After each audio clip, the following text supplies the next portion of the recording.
वर्ष 2050। एक देश ऐसा जिसे कभी अपने लोकतंत्र पर गर्व था, अब मात्र एक अधूरे सपने की तरह रह गया था। इस देश का नाम विवेकपुर था, जहां लोग स्वतंत्रता, समानता और भाईचारे के सिद्धांतों पर विश्वास करते थे।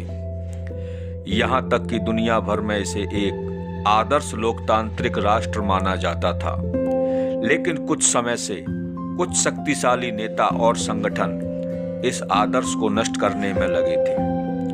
विवेकपुर के लोकतंत्र के गहनों की कीमत को कुछ नहीं समझा गया। सत्ता की लालच और कुर्सी के लिए बेताबी ने इस धीरे धीरे अपाहिज बना दिया। पहले छोटे छोटे बदलाव हुए, फिर बड़े सुधारों की आड़ में लोकतंत्र का चीरहरण किया गया।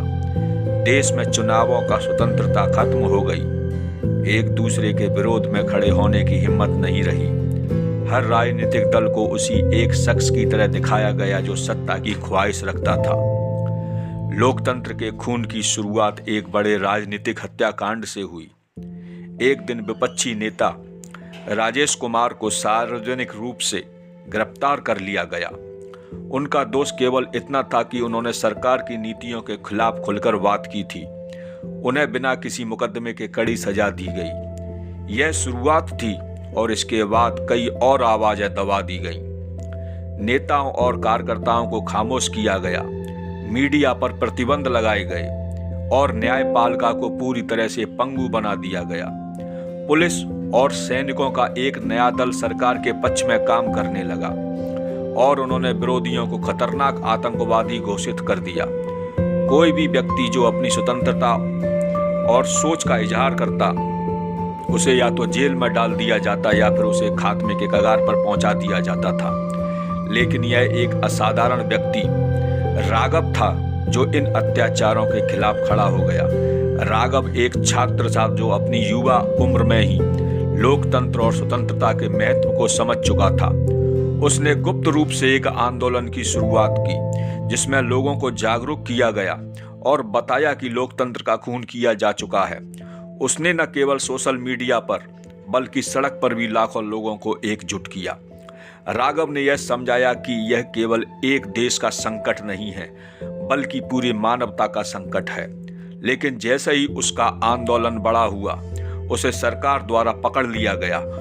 उस दिन राघव का नाम पूरी दुनिया में फैल गया और उसकी गिरफ्तारी ने एक और धक्का दिया लोकतंत्र की धारा को। जब राघव को अदालत में पेश किया गया तो वहां कोई न्याय नहीं था। न्यायपालिका पूरी तरह से सरकार के कब्जे में थी। राघव का अपराध यह था कि उसने एक असफल लोकतंत्र के खिलाफ आवाज उठाई थी। एक दिन राघव को बिना किसी सुनवाई के निष्कासित कर दिया गया और उसकी लाश देश की राजधानी के बाहर एक चौराहे पर छोड़ दी गई। इस घटना ने विवेकपुर को पूरी तरह से हिला करके रख दिया। लेकिन अब भी बहुत देर हो चुकी थी। लोकतंत्र का खून हो चुका था और उसके बाद इस देश में कोई और राघव पैदा नहीं हो सका।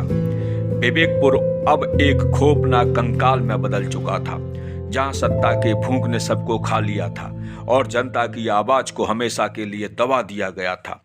अंत में विवेकपुर का लोकतंत्र मर चुका था और यह एक चेतावनी बन गया था बाकी दुनिया के लिए कि लोकतंत्र की हत्या किसी भी समाज के लिए एक घातक कदम हो सकती है। जय हिंद, जय भारत।